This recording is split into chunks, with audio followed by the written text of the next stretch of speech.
How to get started with van life can be really overwhelming. We have converted our own van and now we've lived in it for 3 months. Here is our story of how we started van life. We've boiled it down to 11 points that can help you get started. The first thing you should do is rent a van. Figure out if you like this whole van life thing, because I know a lot of people say it, but it's not like you see on Instagram or YouTube. There are pros to van life and there are cons to van life. But most importantly, it's a completely different way of living. Yes, you are completely free, but you also have concerns that you have never had before. Like, do I have enough water? Do I have enough power?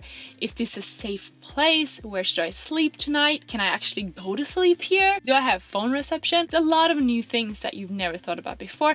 And what better way to figure out if you like it than actually trying it out. We rented a van for 2 weeks and drove across Norway. Figured out if this van life thing was for us. The reason we did it was simply because investing in a van to convert, it's a big investment and you need to figure out if it's well worth your money or not. Secondly, you need to think about what you want. What is your ambition and what is your goal? For us, it was to get out more and to go on adventures. We wanted to go where the good biking is, the good snow is, and most of all, the good weather. Therefore, our van needed a place to store our bikes, our skis, and our gear. And it needed to be safe and it needed to be locked away from prying eyes. So we organized a lot of our van build around this. Also, we really enjoy to cook, and for us, it's important to be able to work from the van.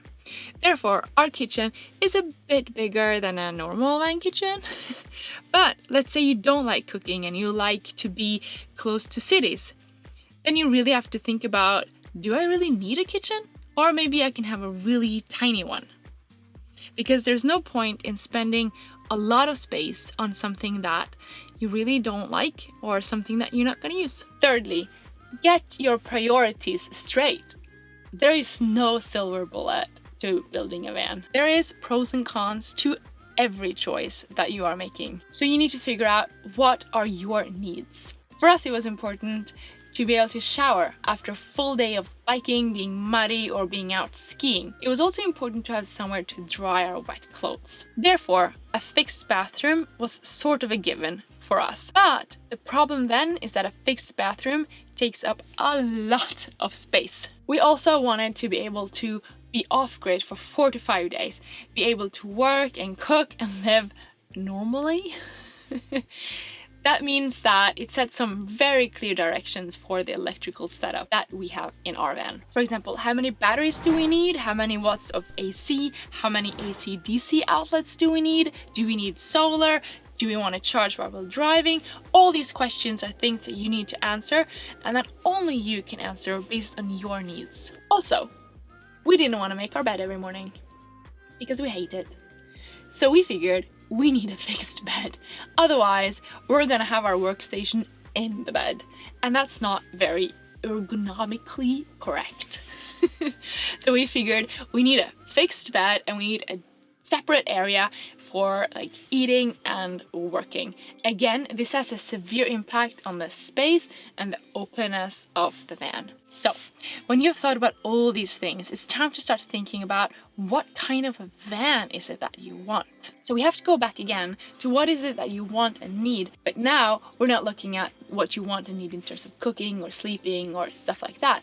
But we're talking in terms of the car itself, the vehicle. So for example, do you want automatic or do you want a manual gearbox? Do you want 4-wheel drive or can you just handle having front-wheel drive or back-wheel drive? Do you want cruise control? What kind of year model do you want? How many miles or kilometers is it okay for you that the van has run? These are all questions that you need to think about.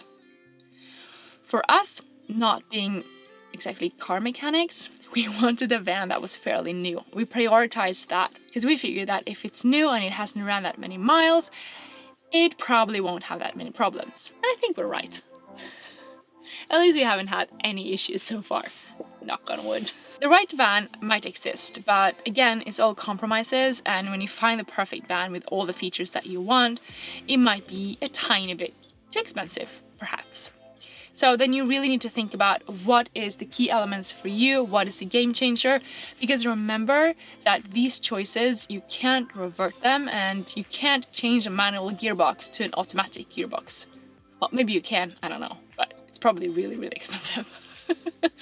So make these choices before you actually buy a van. Then it's time to figure out the rules and regulations for your country. This doesn't sound like a lot of fun, and it's not. But it has to be done. And especially if you're building outside of the US, you might see that in the US they do all these fancy things, but you might not be able to do them in your country. We live in Norway, and in Norway it is really strict as to what you can do when you are converting your own van. What we did was we chose the route of openness. So we contacted the authorities before we bought a van and asked them for advice. That way, we had continuous contact with them.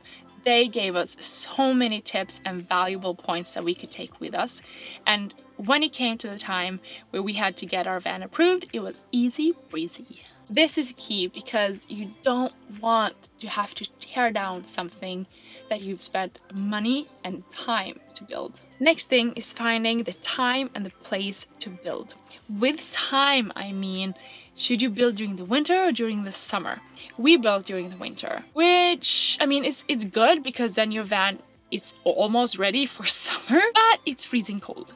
And most of different glue types don't work, most of the sealants don't work, painting doesn't work, and besides, it's freezing cold. So building during the winter, especially really cold temperatures, is probably not a good idea. And also is pretty demotivating as well. So consider the timing of when you want to build. Secondly is a place. You need to find somewhere to actually have your van while you're building. If you do build during winter, maybe you can find like a heated warehouse or something like that. It would probably make it easier for you. We built in a barn, and it was good because we were shielded from most of the wind and also the snow, but it was still freezing cold. Maybe you also live in a city like we did, and it actually takes you some time to get to your van, to do your build. This means that your days will get really chopped up and it's difficult to kind of get into the flow of building. So maybe you have the opportunity to rent an apartment or a house outside the city so that your van is easier accessible, and that way maybe your build can go a little faster. Another important aspect you need to think about is your budget.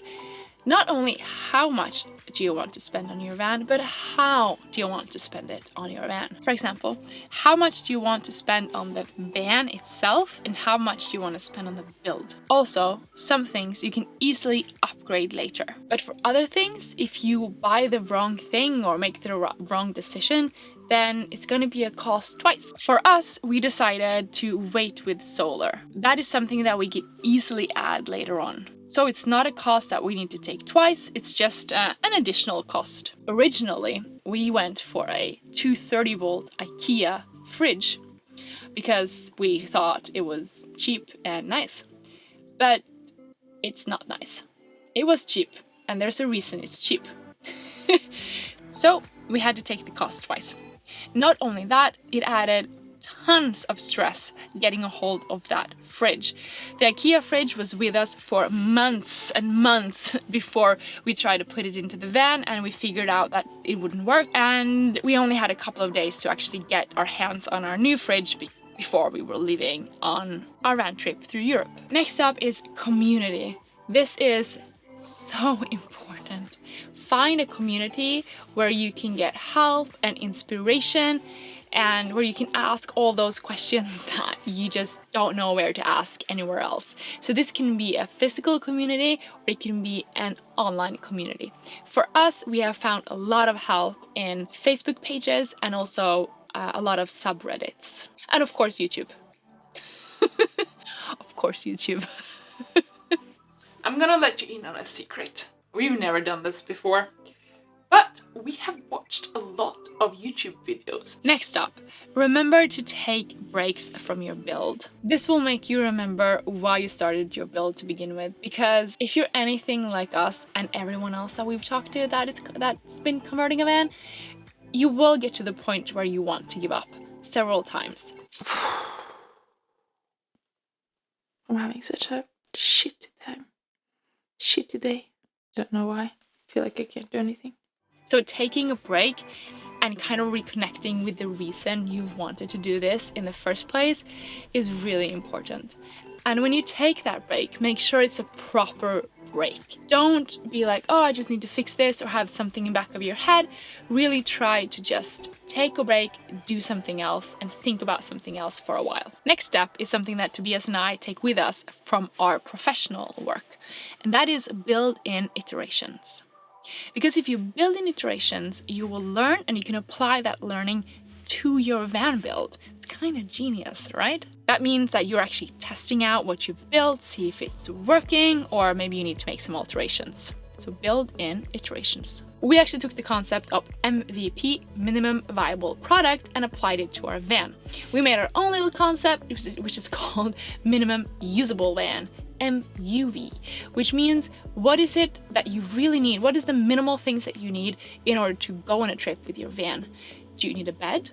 Do you need a kitchen? Do you need seats? When you have those essential things in place that are essential to you, take your van out on a trip and try it out. Lastly, use the van. This is kind of like the last point, but use your van even though it's not finished. And this is not only to test it out and learn iterations and all that kinds of stuff. It's more like use it to get some joy from it, you know? Use it so that you can learn to like it, so that you can get inspiration and motivation to finish it. Because nothing gives you that kind of motivation to finish your van as actually using it. Even though you follow all these steps, your van won't be perfect. We followed all these steps and we still have a bunch of regrets. But I think that's what they call learning, and I think learning is good. But even though your van does have some mistakes, I am sure it will still turn out really amazingly. If you want to avoid some of those mistakes, you can click on the link up there. We've listed some of ours and hopefully you can avoid them. And with that, thank you for watching this video. I hope it was inspirational and that it answered how you can start van life. If you like this video, give it a thumbs up and please hit that subscribe button. It helped a lot. I really hope to see you around. Bye.